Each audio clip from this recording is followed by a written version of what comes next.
നമസ്കാരം, പ്രൈം ന്യൂസിലേക്ക് സ്വാഗതം. പ്രധാന വാർത്തകൾ.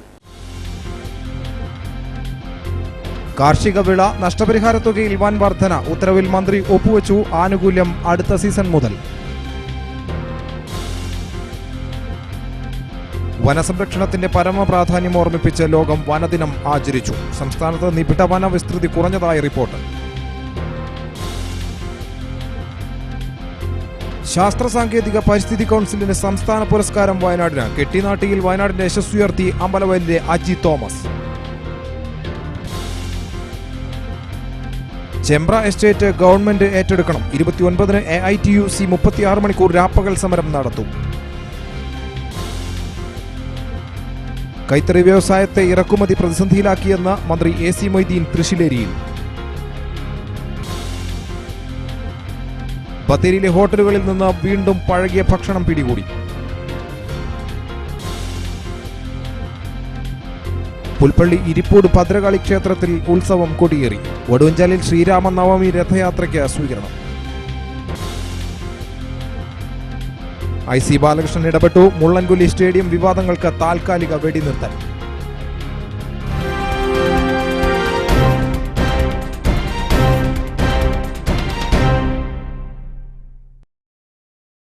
വിശദമായ വാർത്തകളിലേക്ക്. കാർഷിക വിളകൾക്ക് നഷ്ടപരിഹാര തുകയിൽ അടുത്ത സീസൺ മുതൽ വൻ വർധന. ഇത് സംബന്ധിച്ച ഉത്തരവിൽ കൃഷിമന്ത്രി VS സുനിൽകുമാർ ഒപ്പുവച്ചു. കാർഷിക വിളകൾക്കുള്ള നഷ്ടപരിഹാര തുകയിൽ 6 ഇരട്ടി വരെയാണ് വർധനവ് വരുത്തുക. ഇതിന് ആനുപാതികമായി കർഷകർ നൽകേണ്ട പ്രീമിയവും വർദ്ധിപ്പിക്കും. ഇക്കൊല്ലം നെൽവർഷമായി ആചരിക്കുന്നതിനാൽ നെല്ല്, സ്വയം പര്യാപ്തത ലക്ഷ്യമിടുന്ന പച്ചക്കറി, തെങ്ങ് തുടങ്ങിയവയ്ക്ക് പ്രീമിയം വർദ്ധിപ്പിക്കില്ല. മറ്റുള്ളവയ്ക്ക് പ്രീമിയത്തിൽ 50% വർധനവ് വരും. ഉത്തരവിൽ കൃഷിവകുപ്പ് മന്ത്രി VS സുനിൽകുമാർ ഒപ്പുവച്ചു. ഉത്തരവ് പുറത്തിറങ്ങുന്നതോടെ വർധനവ് പ്രാബല്യത്തിൽ വരും. മെയ് അവസാനത്തോടെയാണ് അടുത്ത കൃഷി സീസൺ ആരംഭിക്കുക.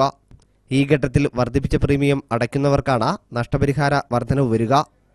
ബജറ്റിലെ 12.5 കോടി വിഹിതവും കോർപ്പസ് ഫണ്ടിൽ അവശേഷിക്കുന്ന തുകയും കർഷക പ്രീമിയവും ചേർത്താണ് നഷ്ടപരിഹാരം നൽകുക. നെൽകൃഷി ഹെക്ടറിന് 25,000 രൂപ നൽകിയിരുന്നത് 35,000 രൂപയായും, പച്ചക്കറിയുടേത് ഹെക്ടറിന് 12,500 ആയിരുന്നത് 25,000 രൂപയായും, വാഴയ്ക്ക് 50 രൂപയായിരുന്നത് 300 രൂപയായും, തെങ്ങിന് 700 രൂപയായിരുന്നത് 2,000 രൂപയുമായാണ് വർദ്ധിപ്പിക്കുക. മറ്റു വിളകൾക്കും ആനുപാതിക വർധനവ് വരും. വിള ഇൻഷുറൻസ് നിർബന്ധമാക്കാനാണ് ലക്ഷ്യമിടുന്നത്. നിലവിൽ അത് നിർബന്ധമായിരുന്നില്ല. കൃഷിവകുപ്പ് ഉദ്യോഗസ്ഥർ മുൻകൈയെടുത്ത ഇൻഷുറൻസ് എടുക്കുന്നെന്ന് ഉറപ്പുവരുത്തുകയും വേണമെന്നും ഉത്തരവിൽ നിർദ്ദേശിക്കുന്നു. അനുപൂർഗീസ്, വയനാട് ന്യൂസ്, കൽപ്പറ്റ. വനസംരക്ഷണത്തിന് പരമപ്രാധാന്യം ഓർമ്മിപ്പിച്ചുകൊണ്ട് ലോകം ഇന്ന് വനദിനം ആചരിച്ചു. വനസംരക്ഷണ നയം കാലഹരണപ്പെട്ടു എന്ന് ഓർമ്മിപ്പിക്കുകയാണ് വയനാട്ടിൽ മനുഷ്യരും വന്യജീവികളും തമ്മിൽ അവസാനമില്ലാതെ തുടരുന്ന കലഹം. വനസംരക്ഷണ പ്രവർത്തനങ്ങൾ ഊർജിതമായി തുടരുന്നതിനിടയിൽ തന്നെയാണ് മൃഗങ്ങളും മനുഷ്യരും തമ്മിലെ സംഘർഷവും മുറുകുന്നത്.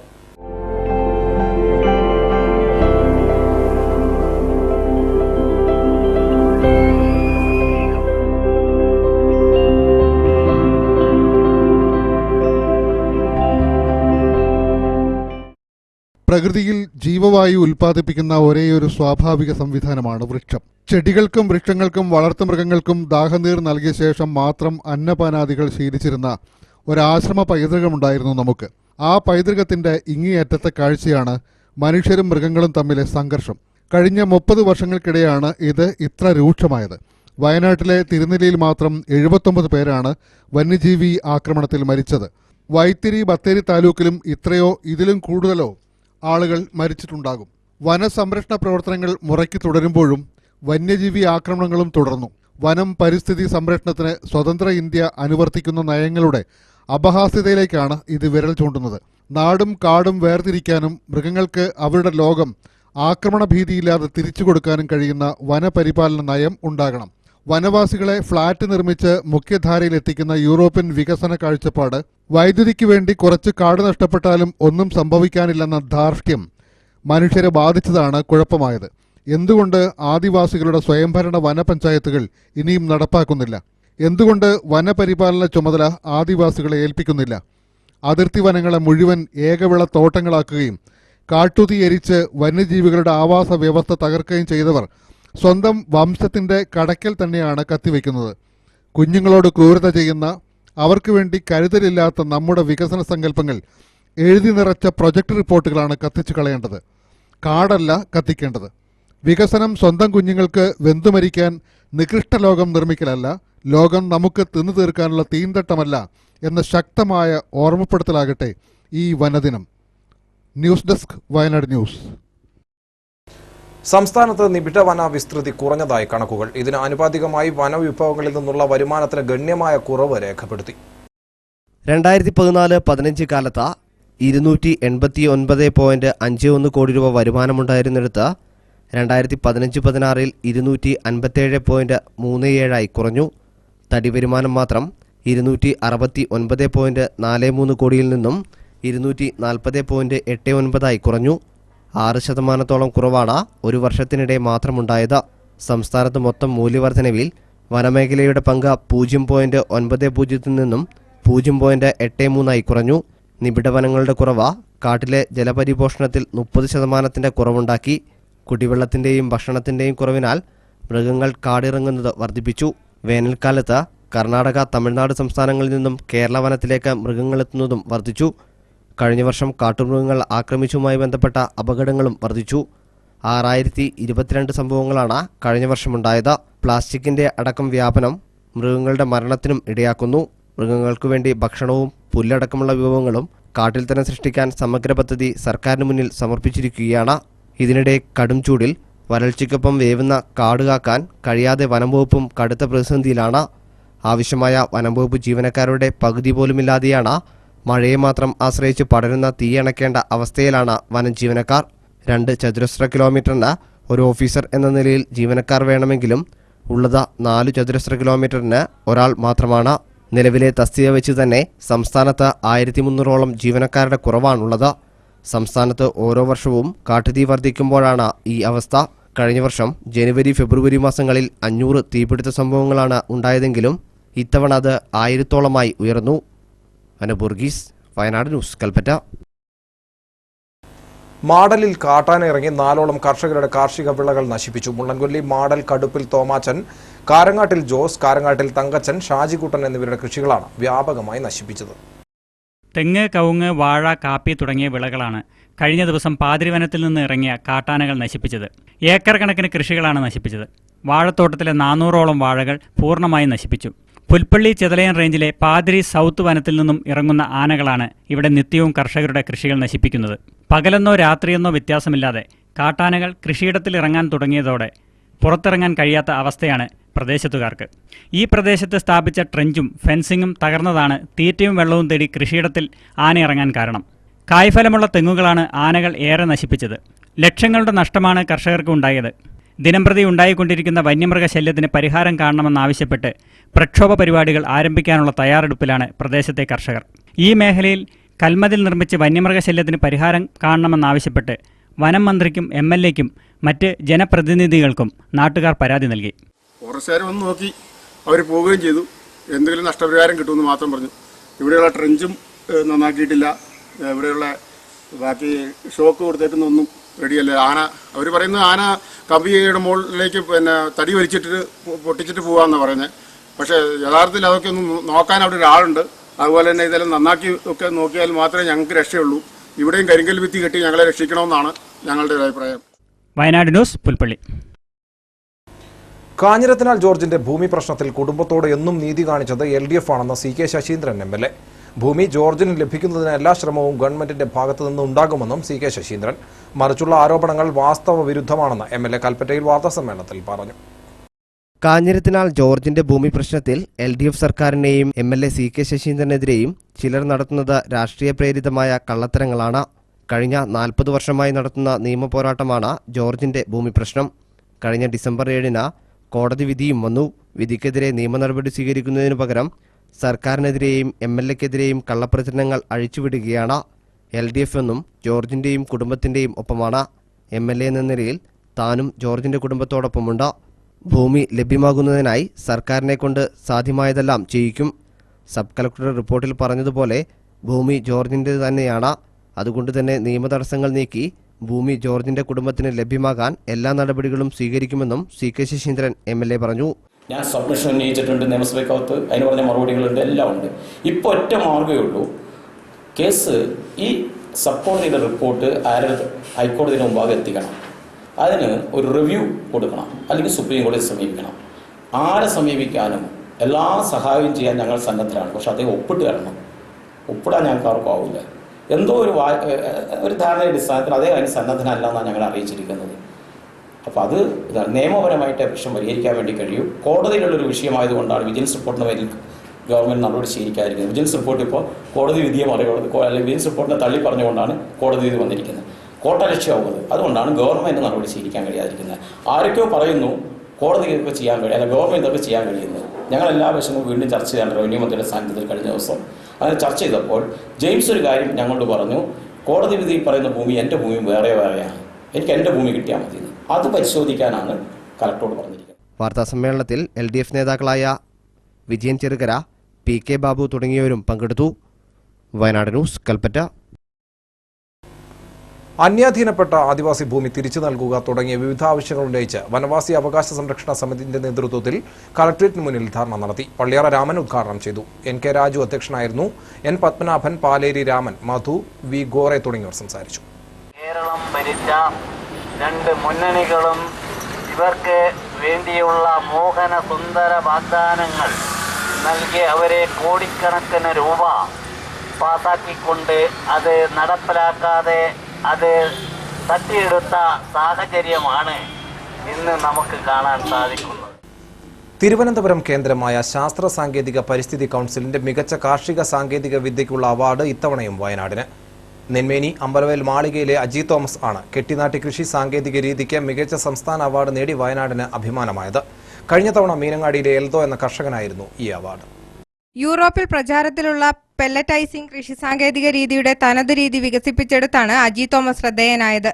കെട്ടിനാട്ടി സാങ്കേതിക കൃഷിരീതിയെക്കുറിച്ച് വയനാട് ന്യൂസ് മുമ്പ് റിപ്പോർട്ട് ചെയ്തിട്ടുണ്ട്.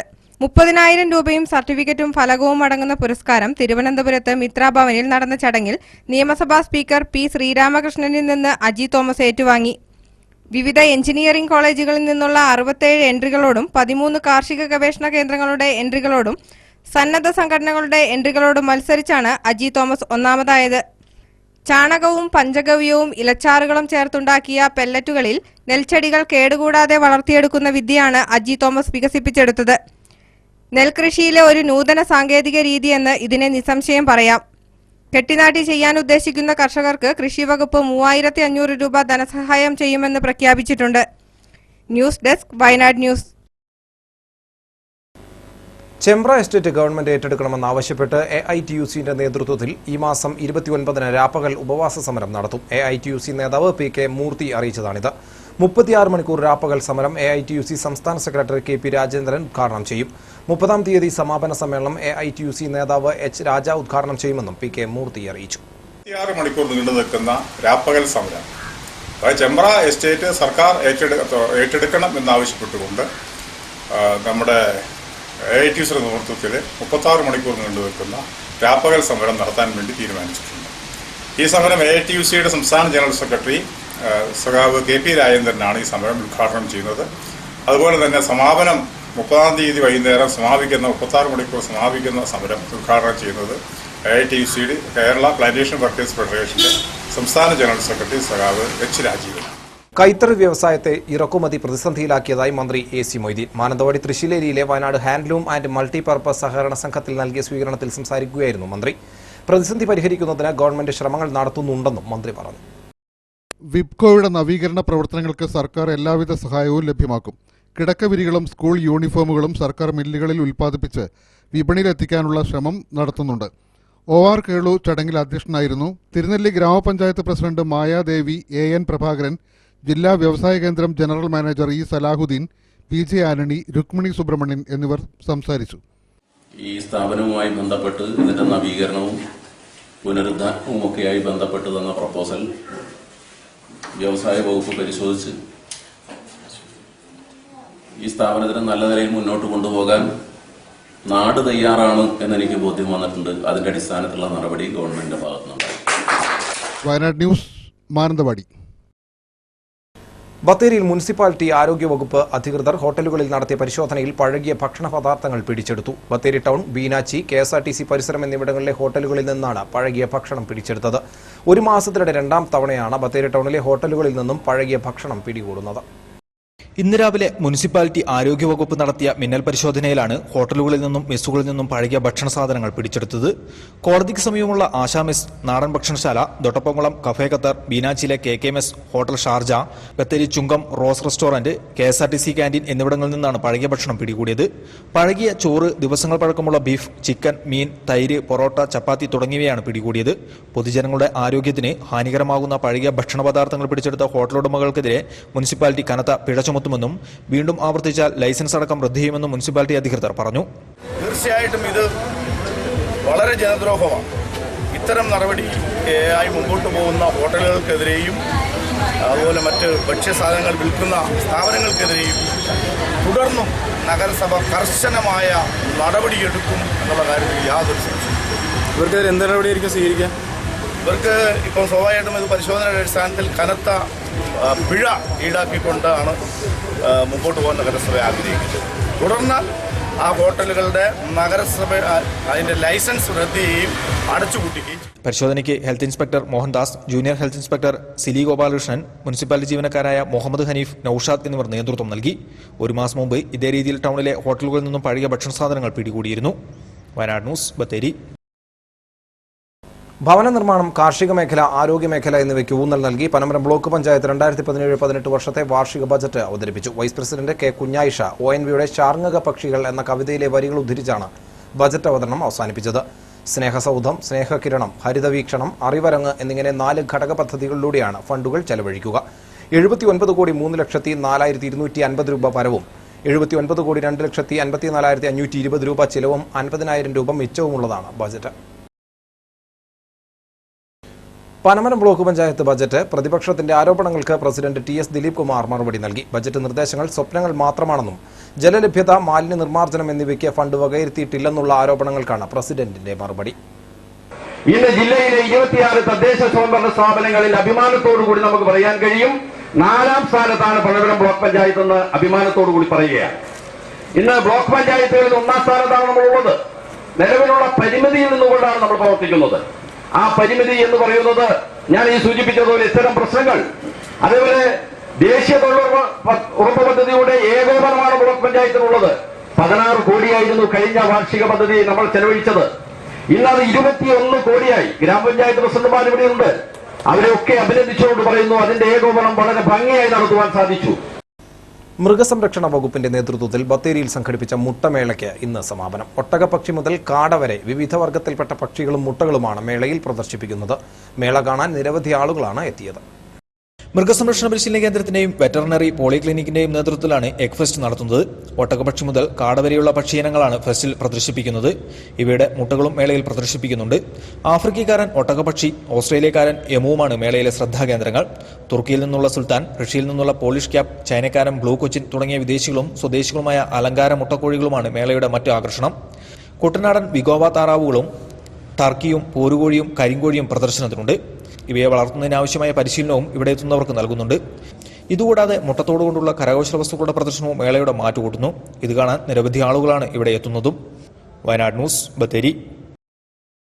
ബത്തേരി ചുങ്കം ബസ് സ്റ്റാൻഡ് നവീകരണം അന്തിമഘട്ടത്തിൽ. MLAയുടെ ആസ്തി വികസന ഫണ്ടിൽ നിന്ന് 60 ലക്ഷം രൂപ ചിലവഴിച്ചാണ് നവീകരണം നടക്കുന്നത്. നവീകരണ പ്രവൃത്തിയുടെ പുരോഗതി വിലയിരുത്താൻ MLA IC Balakrishnan bus stand സന്ദർശിച്ചു. ബത്തേരി ചുങ്കം ബസ് സ്റ്റാൻഡ് നവീകരണ പ്രവൃത്തിയാണ് പുരോഗമിക്കുന്നത്. ടൈൽ വിരിക്കുന്ന പ്രവൃത്തിയാണ് ഇപ്പോൾ അന്തിമഘട്ടത്തിലേക്ക് കടക്കുന്നതും. ഇതിനു പുറമെ ബസ് സ്റ്റാൻഡിന് ചുറ്റും ഡ്രൈനേജ് നിർമ്മാണം പൂർത്തിയായി കഴിഞ്ഞു. ബത്തേരി MLA IC ബാലകൃഷ്ണന്റെ ആസ്തി വികസന ഫണ്ടിൽ നിന്നും 60 ലക്ഷം രൂപ ചെലവഴിച്ചാണ് നവീകരണ പ്രവൃത്തി നടത്തുന്നത്.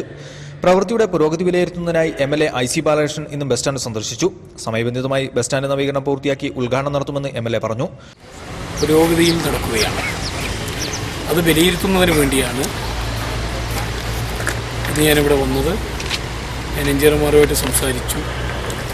സമയബന്ധിതമായി തന്നെ ഈ പ്രവൃത്തി പൂർത്തീകരിക്കുന്നതിന് വേണ്ടി നിർദ്ദേശം നൽകിയിട്ടുണ്ട്. സമയബന്ധിതമായി പൂർത്തീകരിച്ച് വളരെ പെട്ടെന്ന് തന്നെ ബസ് സ്റ്റാൻഡിൻ്റെ ഉദ്ഘാടനം നടത്തുന്നതിന് വേണ്ടി വർഷങ്ങളായി വളരെ ശോചനീയാവസ്ഥയിലായിരുന്ന ബസ് സ്റ്റാൻഡ് നവീകരിക്കണമെന്ന ആവശ്യം ശക്തമായിരുന്നു. ഇതിനെ തുടർന്നാണ് ആസ്തി വികസന ഫണ്ടിൽ നിന്നും MLA ഫണ്ട് വകയിരുത്തിയത്. Wayanad news, Bathery. East India company ഭരണകാലത്ത് സ്വർണ്ണ ഖനനത്തിന്റെ പ്രധാന കേന്ദ്രമായിരുന്നു നീലഗിരി കുന്നുകൾ. പിന്നീട് ചായത്തോട്ടങ്ങൾക്ക് വഴിമാറിയ നീലഗിരി ബ്രിട്ടീഷുകാരുടെ മലബാർ സ്റ്റേറ്റിന്റെയും വയനാടിന്റെയും ഭാഗമായിരുന്നു. പശ്ചിമഘട്ടവും പൂർവ്വഘട്ടവും സംഗമിക്കുന്ന സ്ഥലമെന്ന പ്രത്യേകതയുമുണ്ട്. ചരിത്രം നിശബ്ദമായി വിങ്ങുന്ന ഈ മലനിരകളിൽ പഴയ സ്വർണ്ണ ഖനനത്തിന്റെ അടയാളമായി അസംഖ്യം ഗർത്തങ്ങൾ കാണാം. AP ഷാജിയുടെ റിപ്പോർട്ടിലേക്ക്. വെറും കുഴികളല്ല, വളരെയേറെ ആഴമുള്ള ഗർത്തങ്ങളാണ്. ഗർത്തങ്ങളിലേക്ക് ഇറങ്ങിച്ചെല്ലാൻ കവാടമായി കിണർ പോലെ മറ്റു വലിയ കുഴികളുമുണ്ട്. ഈ ഗർത്തങ്ങളിൽ ജോലി ചെയ്യാനാണ് പണ്ട് SK പൊറ്റക്കാടിൻ്റെ ഉമ്മാച്ചുവിലെ മായൻ വയനാട്ടിലേക്ക് വന്നത്. കറുത്ത പൊന്ന് മാത്രമല്ല, തനിത്തങ്കവും പഴയ വയനാട്ടിലുണ്ടെന്നായിരുന്നു വിശ്വാസം. വിശ്വാസത്തിൻ്റെ ബലത്തിൽ ഘട്ടങ്ങളുടെ സംഗമസ്ഥാനത്ത് സ്വർണമെടുക്കാൻ നൂറുകണക്കിന് കുഴികളാണ് മനുഷ്യർ ഭൂതത്താന്മാരെ പോലെ കുഴിച്ചുണ്ടാക്കിയത്.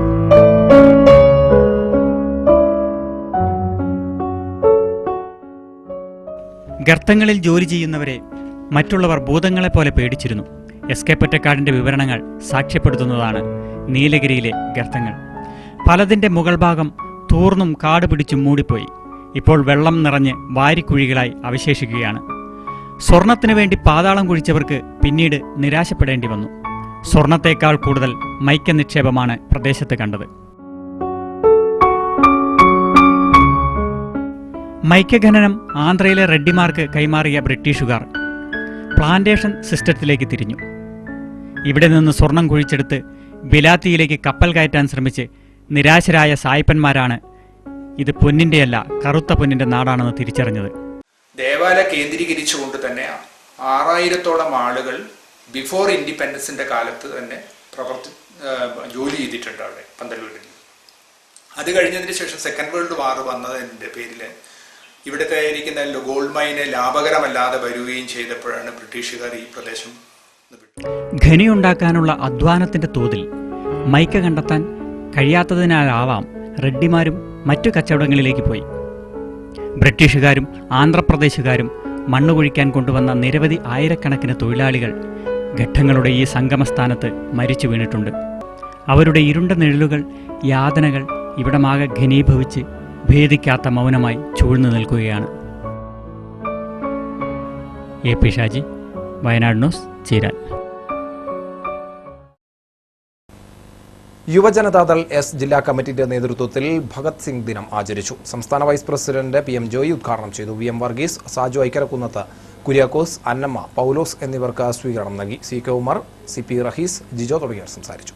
ഇരിപ്പൂട് ശ്രീ ഭദ്രകാളി ക്ഷേത്രത്തിൽ 3 ദിവസത്തെ മഹോത്സവത്തിന് കൊടിയേറ്റത്തോടെ തുടക്കമായി.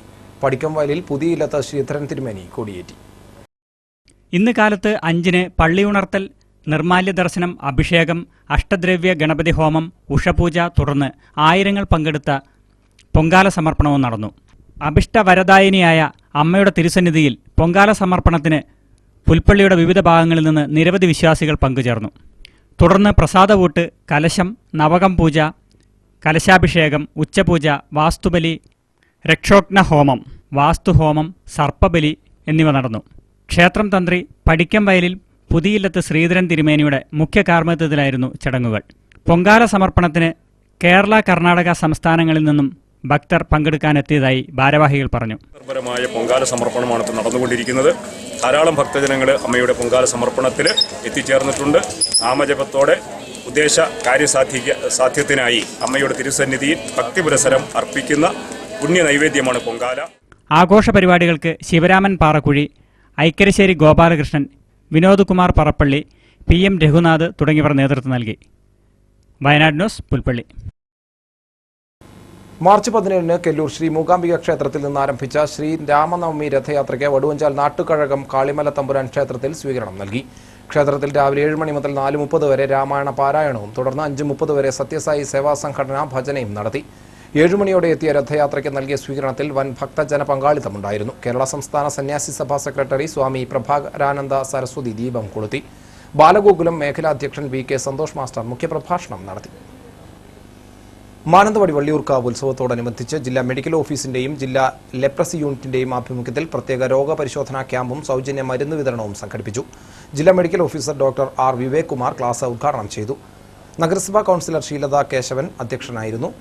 ഡോക്ടർ കെ എസ് അജയൻ മുഖ്യപ്രഭാഷണം നടത്തി. H M Gopi, Kammana Mohanan, U K Krishnan, P V Surendran, K R Chandrabose എന്നിവർ സംസാരിച്ചു. ഡോക്ടർമാരായ അമൽ ശ്യാം, ടോജോ, സഗീർ തുടങ്ങിയവർ ക്യാമ്പിന് നേതൃത്വം നൽകി. വയനാട് ജില്ലാ കേബിൾ ടി വി തൊഴിലാളി യൂണിയൻ ജില്ലാ കൺവെൻഷനും യൂണിയൻ ഐഡന്റിറ്റി കാർഡ് വിതരണവും എസ് എ മജീദ് ഹാളിൽ നടന്നു. CITU ജില്ലാ സെക്രട്ടറി കെ വി മോഹനൻ ഉദ്ഘാടനം ചെയ്തു. ഐഡന്റിറ്റി കാർഡ് വിതരണം CITU ജില്ലാ പ്രസിഡന്റ് വി ബേബി നിർവഹിച്ചു. PK രാമചന്ദ്രൻ, PT ഉലഹന്നാൻ തുടങ്ങിയവർ സംസാരിച്ചു. കേബിൾ TV രംഗത്തെ തൊഴിൽ സ്ഥിരതയും ക്ഷേമ പദ്ധതി അടക്കം വിവിധ ആനുകൂല്യങ്ങളും നടപ്പിലാക്കണമെന്ന് കൺവെൻഷൻ ആവശ്യപ്പെട്ടു. സെക്രട്ടറിയായി പ്രശാന്തിനെയും പ്രസിഡന്റായി KC യോഹന്നാനെയും തെരഞ്ഞെടുത്തു.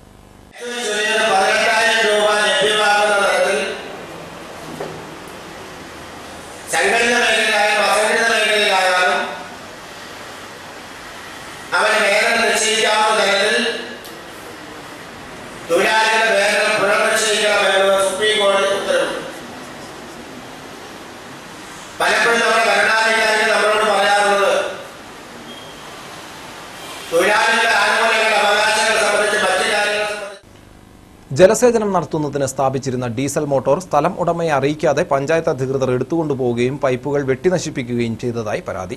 പുൽപ്പള്ളി പഞ്ചായത്തിലെ 13-ാം വാർഡ് കതവാക്കുന്ന് നെല്ലുവിള പുത്തൻവീട് മേരി ഫിലിപ്പോസാണ് ഇത് സംബന്ധിച്ച് മാനന്തവാടി RDO കോടതിയിൽ പരാതി നൽകിയത്. ഈ മാസം 18-നാണ് കടമാൻ തോടിന് സമീപം സ്ഥല ഉടമയുടെ ഭൂമിയിൽ വർഷങ്ങളായി സ്ഥാപിച്ച മോട്ടോർ പഞ്ചായത്ത് അധികൃതർ എടുത്തുകൊണ്ടുപോയത്. ജനുവരി മാസം തന്നെ വറ്റിവരണ്ട കടമാൻ തോട്ടിൽ നിന്ന് വെള്ളം കൃഷി ആവശ്യങ്ങൾക്കായി തോട്ടിൽ നിന്നും എടുക്കുന്നുവെന്ന് പരിസരവാസികൾ പരാതി നൽകിയതിനെ തുടർന്നാണ് പഞ്ചായത്ത് നടപടി. 2 ആഴ്ച മുമ്പ് തോട്ടിൽ നിന്ന് വെള്ളം എടുക്കരുതെന്ന് പറഞ്ഞ് കത്ത് നൽകിയിരുന്നു. എന്നാൽ ജനുവരി ആദ്യവാരത്തിൽ തന്നെ വരൾച്ചയെ തുടർന്ന് വറ്റിവരണ്ട കടമാൻ തോട്ടിൽ നിന്നും എങ്ങനെ വെള്ളം അടിക്കുമെന്നാണ് മേരി ഫിലിപ്പോസ് ചോദിക്കുന്നത്. വരൾച്ചയെ തുടർന്ന് ഇക്കൊല്ലം പുഞ്ചകൃഷി പോലും ഇറക്കിയിട്ടില്ലാത്ത വീട്ടമ്മയുടെ പേരിൽ കള്ളപ്പരാതി നൽകി പഞ്ചായത്ത് അധികൃതർ മോട്ടോർ എടുത്തുകൊണ്ടുപോവുകയായിരുന്നു. പരിസരവാസിയായ വ്യക്തിയുടെ റോഡ് വീതി കൂടുന്നതിനു വേണ്ടി ഒരു പഞ്ചായത്ത് മെമ്പറുടെ ഒത്താശയോടെ കള്ളപ്പരാതി നൽകി മോട്ടോർ എടുത്തുകൊണ്ടുപോയതാണെന്നും പറയുന്നു. ജനുവരി ആദ്യം മുതൽ കടമാൻ തോട്ടിൽ ഒരു തുള്ളി വെള്ളം ഒഴുകാത്ത തോടാണ് അത്. ഇവിടുന്ന് വെള്ളം അടിച്ചെന്ന് പറഞ്ഞിട്ടാണ് ഞങ്ങളുടെ മോട്ടോർ എടുത്തുകൊണ്ട് പോവുകയും ഞങ്ങളുടെ മോട്ടോർ നശിപ്പിക്കുകയും മോട്ടറിൻ്റെ വുഡ്വാലും കാര്യങ്ങളും നശിപ്പിക്കുകയും ചെയ്തത്. ഒരു 4 ദിവസം മുമ്പാണ് അവർ മോട്ടോർ എടുത്തുകൊണ്ട് പോയത്. മിനിഞ്ഞാന്നാണ് ഞങ്ങൾ അറിഞ്ഞത് മോട്ടോർ എടുത്തുകൊണ്ട് പോയതിനെ പറ്റി. തോട്ടിലാണെങ്കിൽ ഒരു മാസമായിട്ട് ഒരു 1.5 മാസമായിട്ട് ഒരു തുള്ളി വെള്ളം പോലും ഒഴുകാത്ത തോടാണ്.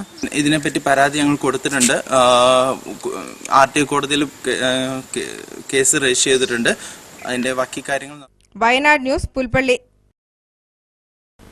നെന്മേനി പഞ്ചായത്തിലെ ഈസ്റ്റ് ചീരാൽ കിഴക്കേപ്പാട്ടത്ത് ആദിവാസി കുടുംബങ്ങൾ കുടിവെള്ളത്തിനായി പഞ്ചായത്ത് കിണർ നിർമ്മിച്ചിട്ടുണ്ടെങ്കിലും മഴക്കാലത്ത് പോലും ഇതിൽ നിന്ന് വെള്ളം ലഭിക്കുന്നില്ല.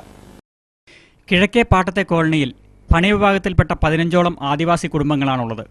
കോളനി കുന്നിന് മുകളിലായതിനാൽ വളരെ ദുർഘട പാതകൾ താണ്ടി വേണം കുടിവെള്ളം എത്തിക്കാൻ. മഴക്കാലത്തും വേനൽക്കാലത്തും ഒരുപോലെ കുടിവെള്ളക്ഷാമം അനുഭവിക്കേണ്ടി വരികയാണ് അവർക്ക്. നൂൽപ്പുഴ ശുദ്ധജല പദ്ധതിയുടെ പൈപ്പ് ഇവിടെ എത്തിയിട്ടുണ്ടെങ്കിലും കോളനിക്കാർക്ക് വെള്ളം കിട്ടാറില്ലെന്ന് പറയുന്നു. കോളനിക്കാർക്ക് വേണ്ടി ലക്ഷങ്ങൾ മുടക്കി കിണർ നിർമ്മിച്ചിട്ടുണ്ടെങ്കിലും മഴക്കാലത്ത് പോലും വെള്ളം ലഭിക്കാറില്ല. വിദ്യാർത്ഥികളടക്കം 50ഓളം ആളുകൾ ഈ കോളനിയിൽ താമസിക്കുന്നുണ്ട്. അലക്കാനും മറ്റും പൊതു കിണറുകൾ സമീപ പ്രദേശത്ത് ഇല്ലാത്തതിനാൽ ഈ ആവശ്യങ്ങളെല്ലാം വെള്ളം ചുമന്നുകൊണ്ടുവന്ന് വേണം നിർവഹിക്കാൻ. കുടിവെള്ളക്ഷാമത്തിന് ഉടൻ പരിഹാരം കാണണമെന്നാണ് കോളനിവാസികൾ ആവശ്യപ്പെടുന്നത്. രാവിലെയും വെള്ളം കൊണ്ടുവരണം. വൈകുന്നേരം പണി വിട്ട് വന്നിട്ട് ഞങ്ങൾക്ക് കുളിക്കാനും അലക്കാനുള്ള വെള്ളം മൊത്തം ഞങ്ങൾ അവിടെ നിന്ന് തന്നെ കിട്ടണം. പിന്നെ ഞങ്ങൾ എവിടെങ്കിലും പോയി വഴി കഴിഞ്ഞിട്ടുണ്ടെങ്കിൽ രാത്രി ചിലപ്പോൾ വെള്ളത്തിന് പോകേണ്ടി വരും. കിണറൊന്നും ഇവിടെ ഇല്ല. കിണർ കുത്തിയിട്ട് വെറുതെയാ. ഈ കിണറ്റിൽ നിന്ന് വെള്ളം കോരാനും ഇതുവരെ ആയിട്ടും കിട്ടിയിട്ടില്ല. പിന്നെ പഞ്ചായത്ത് വെള്ളം വരികയാണെങ്കിൽ അത് എപ്പോഴെങ്കിലും ഒന്ന് വരും. AP Shaji, Wayanad news, Cheeral. ക്ഷീരവികസന വകുപ്പിന്റെ സഹകരണത്തോടെ ജില്ലാ എംപ്ലോയ്മെന്റ് എക്സ്ചേഞ്ച് സ്വയം തൊഴിൽ സംരംഭകത്വ വികസന ശില്പശാല സംഘടിപ്പിച്ചു. കൽപ്പറ്റ MGT ഹാളിൽ ശില്പശാല ജില്ലാ പഞ്ചായത്ത് പ്രസിഡന്റ് T ഉഷാകുമാരി ഉദ്ഘാടനം ചെയ്തു. Employment officer KS Ashwin Kumar അധ്യക്ഷനായിരുന്നു. ക്ഷീരവികസന വകുപ്പ് ഡെപ്യൂട്ടി ഡയറക്ടർ സിനില ഉണ്ണികൃഷ്ണൻ മുഖ്യപ്രഭാഷണം നടത്തി. G ദീപു, MR രവികുമാർ, ആലിക്കോയ തുടങ്ങിയവർ സംസാരിച്ചു. മറ്റു വിളകളാണ് നമ്മൾ ഇട്ട് കളിച്ച് അല്ലെങ്കിൽ കുറേ കാലം കാത്തതിനു ശേഷമായിരിക്കും നമുക്ക് വിളകൾ കൊയ്യാൻ തന്നെ സാധിക്കുന്നുണ്ടാവുക. അതേസമയം പശു വളർത്തലിനെ സംബന്ധിച്ചാണെങ്കിൽ ഒരു പശുവിനെ കറവ പശുവിനെ വാങ്ങിക്കഴിഞ്ഞ് വീട്ടിലെത്തി കഴിഞ്ഞ പിറ്റേ ദിവസം മുതൽ നമുക്ക് വരുമാനമാണ് ലഭിക്കുന്നത്. അപ്പോൾ അതുകൊണ്ട് തന്നെ കാർഷിക ഈ മേഖലയിൽ നമ്മുടെ ഊരുകളിലായ ഈ പശു വളർത്തലിന് വളരെയൊരു പ്രാമുഖ്യം കൽപ്പിച്ചു. മുള്ളൻകൊല്ലി പഞ്ചായത്തിലെ സ്റ്റേഡിയം നിർമ്മാണ പ്രവൃത്തിയുമായി ബന്ധപ്പെട്ട് മാസങ്ങളായി നിലനിന്നിരുന്ന തർക്കങ്ങൾക്ക് പരിഹാരമായി. IC ബാലകൃഷ്ണൻ MLA നേതൃത്വത്തിൽ ഗ്രാമപഞ്ചായത്ത് ഭരണസമിതിയുടെയും സ്റ്റേഡിയം നിർമ്മാണ കമ്മിറ്റിയുടെയും വിവിധ രാഷ്ട്രീയ പാർട്ടി നേതാക്കളുടെയും യോഗത്തിലാണ് ഇരു കൂട്ടർക്കും സ്വീകാര്യമായ തരത്തിൽ പ്രശ്നത്തിന് പരിഹാരമായത്. ഇതിന്റെ ഭാഗമായി ജില്ലാ സ്പോർട്സ് കൗൺസിലിന്റെ നേതൃത്വത്തിൽ വിദഗ്ധ സമിതി ഗ്രൗണ്ട് പരിശോധിച്ച് മാസ്റ്റർ പ്ലാൻ തയ്യാറാക്കിയതിനു ശേഷം നിലവിലുള്ള പ്രവൃത്തികൾ ആരംഭിച്ചാൽ മതിയെന്നും തീരുമാനിച്ചു. ഗ്രാമപഞ്ചായത്തിന്റെയും വിവിധ സന്നദ്ധ സംഘടനകളുടെയും രാഷ്ട്രീയ കക്ഷികളുടെയും നിർദ്ദേശപ്രകാരം പദ്ധതി ആരംഭിക്കാനാണ് തീരുമാനം. അതിനുശേഷം മാത്രമേ നിലവിലുള്ള പദ്ധതികൾ ആരംഭിക്കൂ. നിലവിലുള്ള ഫണ്ടുകൾ ലാപ്സാകാതെ അടുത്ത സാമ്പത്തിക വർഷത്തിൽ പ്രവൃത്തികൾ ആരംഭിക്കാവുന്ന തരത്തിൽ കാര്യങ്ങൾ ക്രമീകരിക്കും. 2018 മാർച്ച് 30-നകം സ്റ്റേഡിയം നവീകരണ പ്രവൃത്തികൾ പൂർത്തീകരിക്കുന്ന തരത്തിൽ പ്രവൃത്തി ആരംഭിക്കുമെന്നും യോഗത്തിൽ തീരുമാനമായി. ഇതോടെ മാസങ്ങളോളം നിലനിന്ന സ്റ്റേഡിയം നിർമ്മാണ തർക്കങ്ങൾക്ക് പരിഹാരമായി. ചർച്ചയിൽ ജനപ്രതിനിധികൾ, രാഷ്ട്രീയ പാർട്ടി പ്രവർത്തകർ, ആക്ഷൻ കമ്മിറ്റി ഭാരവാഹികൾ തുടങ്ങിയവർ പങ്കെടുത്തു. ബെന്നി മാത്യു, വയനാട് ന്യൂസ്, പുൽപ്പള്ളി. പട്ടികജാതി പട്ടികവർഗ വിദ്യാർത്ഥികളുടെ ഉന്നമനം ലക്ഷ്യം വെച്ച് SSAയുടെ കുതിപ്പ് എന്ന കായികക്ഷമതാ വികസന പരിപാടിക്ക് ബത്തേരിയിൽ തുടക്കമായി. 10 ദിവസത്തെ ക്യാമ്പിൽ ജില്ലയിലെ 142 വിദ്യാർത്ഥികളാണ് പങ്കെടുക്കുന്നത്. സംസ്ഥാനത്ത് തന്നെ ഇതാദ്യമായാണ് ഇത്തരമൊരു പദ്ധതി. 4, 5, 6, 1, 2, 3. ജില്ലയിലെ പട്ടികജാതി പട്ടികവർഗ വിഭാഗത്തിൽപ്പെട്ട 142 കുട്ടികളാണ് ക്യാമ്പിൽ പങ്കെടുക്കുന്നത്. 75 ആൺകുട്ടികളും 67 പെൺകുട്ടികളുമാണ് ക്യാമ്പിലുള്ളത്. 5, 6, 7 ക്ലാസുകളിൽ പഠിക്കുന്ന വിദ്യാർത്ഥികൾക്കാണ് ക്യാമ്പ്. ക്യാമ്പിൽ വിദ്യാർത്ഥികളുടെ കായികക്ഷമത പരിപോഷിപ്പിച്ച് അവരുടെ മേഖലകളിൽ പരിശീലനം നൽകി മുഖ്യധാരയിലെത്തിക്കുക എന്ന ലക്ഷ്യത്തോടെയാണ് SSA പരിശീലന പരിപാടി സംഘടിപ്പിച്ചിരിക്കുന്നത്. 10 ദിവസം നീണ്ടു നിൽക്കുന്ന ക്യാമ്പിൽ football, volleyball, basketball, kho kho, athletics എന്നിവയിലാണ് പരിശീലനം നൽകുന്നത്. രാവിലെ 6:45 മുതൽ 8:30 വരെയും വൈകിട്ട് 4 മുതൽ 6:30 വരെയുമാണ് ക്യാമ്പ്. ജില്ലയിലെ പ്രമുഖ കായികാധ്യാപകരായ വിജയ ടീച്ചർ, താലിബ് എന്നിവരുടെ നേതൃത്വത്തിലാണ് പരിശീലനം. ഓരോ ഇനങ്ങളിലും അവരവരുടെ കഴിവുകൾ കണ്ടെത്തി അതിൽ പരിശീലനം നൽകുകയാണ് ചെയ്യുന്നത്. പരിശീലന പരിപാടിക്ക് പുറമെ പഠന പുരോഗതിക്കായി പ്രത്യേക ക്ലാസുകളും സെമിനാറുകളും നടത്തുന്നുണ്ട്. ക്യാമ്പിൽ നിന്നും തിരഞ്ഞെടുക്കപ്പെടുന്ന വിദ്യാർത്ഥികൾക്ക് തുടർ പരിശീലനവും നൽകും. SSAയുടെ കീഴിൽ സംസ്ഥാനത്ത് ആദ്യമായിട്ടാണ് പട്ടികജാതി പട്ടികവർഗ വിദ്യാർത്ഥികൾക്കായി ഇത്തരമൊരു സമഗ്ര കായികക്ഷമതാ പരിശീലന പരിപാടി സംഘടിപ്പിക്കുന്നത്. ഡയറ്റിൽ താമസിച്ചുകൊണ്ട് സർവജന സ്കൂളിലെ ഗ്രൗണ്ടിലും സെന്റ് ജോസഫിലെ ഗ്രൗണ്ടിലുമായിട്ട് നടക്കുന്നത്. രാവിലെ 5 മണിക്ക് കുട്ടികൾ എഴുന്നേൽക്കുകയും 6 മണി മുതൽ 6:45 വരെ യോഗ പരിശീലനം, തുടർന്ന് ഗ്രൗണ്ടിൽ വ്യത്യസ്ത വിഷയങ്ങൾ, കായിക വിഭാഗത്തിലെ 5 വിഷയങ്ങളാണ് പ്രധാനപ്പെട്ടത്. Athletics, kho kho, football, volleyball, basketball, ഇങ്ങനെ 5 തരത്തിലുള്ള പരിശീലനമാണ് ഇവിടെ ഒരുക്കുന്നത്. ഇതിൽ നിന്ന് ഇവരുടെ കായിക ക്ഷമതയുടെ ഒരു പ്രത്യേക അഭ്യുന്നതിയും അതിനോടൊപ്പം തന്നെ കുട്ടികൾ വിദ്യാലയങ്ങളിൽ മറ്റു കുട്ടികളായിട്ട് മുന്നോട്ട് പോകുന്ന ഒരവസ്ഥയാണ് ഉദ്ദേശിക്കുന്നത്. വയനാട് ന്യൂസ്, ബത്തേരി. 26ാമത് അണ്ടർ 21 വയനാട് ജില്ലാ കരാത്തെ ചാമ്പ്യൻഷിപ്പ് ഏപ്രിൽ 5, 6 തീയതികളിൽ പുൽപ്പള്ളി കബനി ഓഡിറ്റോറിയത്തിൽ സംഘടിപ്പിക്കുമെന്ന് ജില്ലാ കരാത്തെ അസോസിയേഷൻ ഭാരവാഹികൾ അറിയിച്ചു. 21 വയസ്സിന് താഴെ ജൂനിയർ, കേഡറ്റ്, സബ് ജൂനിയർ വിഭാഗങ്ങളിലായി ആൺകുട്ടികൾക്കും പെൺകുട്ടികൾക്കും പ്രത്യേക മത്സരങ്ങൾ ഉണ്ടായിരിക്കും. ജില്ലയിലെ കരാത്തെ പരിശീലകർ മാർച്ച് 25-ന് മുമ്പായി മത്സരാർത്ഥികളുടെ പേരുവിവരം ടൂർണമെന്റ് കമ്മിറ്റിയെ അറിയിക്കേണ്ടതാണ്. വേൾഡ് കരാത്തെ ഫെഡറേഷന്റെ നിയമാവലിക്ക് അനുസൃതമായാണ് മത്സരങ്ങൾ നടത്തുക. ടൂർണമെന്റിനോടനുബന്ധിച്ച് ജില്ലയിലെ അംഗീകൃത കരാത്തെ റഫറിമാർക്കുള്ള സെമിനാറും സംഘടിപ്പിക്കും. മത്സരങ്ങളിൽ വിജയിക്കുന്നവരെ ഏപ്രിൽ അവസാന വാരം കണ്ണൂരിൽ വെച്ച് നടക്കുന്ന സംസ്ഥാന കരാത്തെ ചാമ്പ്യൻഷിപ്പിൽ പങ്കെടുപ്പിക്കും. വാർത്താസമ്മേളനത്തിൽ വയനാട് ജില്ലാ karate association president kyoshi PV Suresh, secretary kyoshi Gregory Vythiri, sensei Saji PP തുടങ്ങിയവർ പങ്കെടുത്തു. 26ാമത് അണ്ടർ 21 വയനാട് ജില്ലാ കരാത്തെ ചാമ്പ്യൻഷിപ്പ് 2017 ഏപ്രിൽ 5, 6 തീയതികളിലായി പുൽപ്പള്ളി കബനി ഓഡിറ്റോറിയത്തിൽ നടത്തപ്പെടും. 21 വയസ്സിന് താഴെയുള്ള ജൂനിയർ, കേഡറ്റ്, സബ് ജൂനിയർ വിഭാഗങ്ങളിലെ ആൺകുട്ടികൾക്കും പെൺകുട്ടികൾക്കും പ്രത്യേകം മത്സരങ്ങൾ ഉണ്ടായിരിക്കും. ജില്ലയിലെ കരാത്തെ പരിശീലകർ മാർച്ച് 25-ന് മുൻപായി മത്സരാർത്ഥികളുടെ പേരുവിവരം ടൂർണമെന്റ് കമ്മിറ്റിയെ അറിയിക്കേണ്ടതാണ്. വേൾഡ് കരാത്തെ ഫെഡറേഷന്റെ നിയമാവലിക്ക് അനുസൃതമായി മത്സരങ്ങൾ നടത്തപ്പെടും. ടൂർണമെന്റിനോടനുബന്ധിച്ച് ജില്ലയിലെ അംഗീകൃത കരാട്ടെ റഫറിമാർക്കുള്ള സെമിനാറും സംഘടിപ്പിക്കും. മത്സരങ്ങളിൽ വിജയിക്കുന്നവർ ഏപ്രിൽ അവസാന വാരം കണ്ണൂരിൽ വെച്ച് നടക്കുന്ന സംസ്ഥാന കരാട്ടെ ചാമ്പ്യൻഷിപ്പിൽ വയനാട് ജില്ലയെ പ്രതികരിച്ച് മത്സരിക്കാൻ യോഗ്യത നേടും. അവസാനമായ പ്രധാന വാർത്തകൾ ഒരിക്കൽ കൂടി. കാർഷിക വിള നഷ്ടപരിഹാര തുകയിൽ വൻ വർധന, ഉത്തരവിൽ മന്ത്രി ഒപ്പുവെച്ചു. ആനുകൂല്യം അടുത്ത സീസൺ മുതൽ. വനസംരക്ഷണത്തിന്റെ പരമപ്രാധാന്യം ഓർമ്മിപ്പിച്ച് ലോകം വനദിനം ആചരിച്ചു. സംസ്ഥാനത്ത് നിബിഡ വന വിസ്തൃതി കുറഞ്ഞതായി റിപ്പോർട്ട്.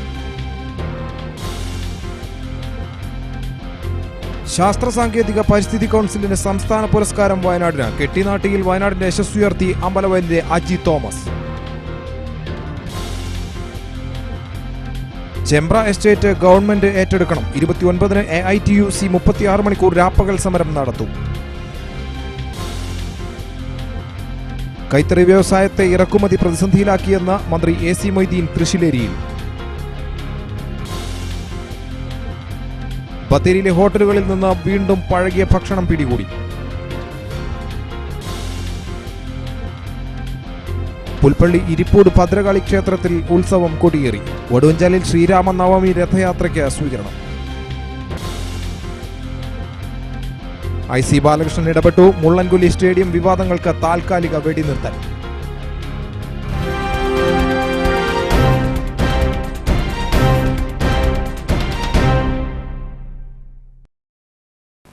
ഇതോടെ ബുള്ളറ്റിൻ സമാപിക്കുന്നു. നമസ്കാരം.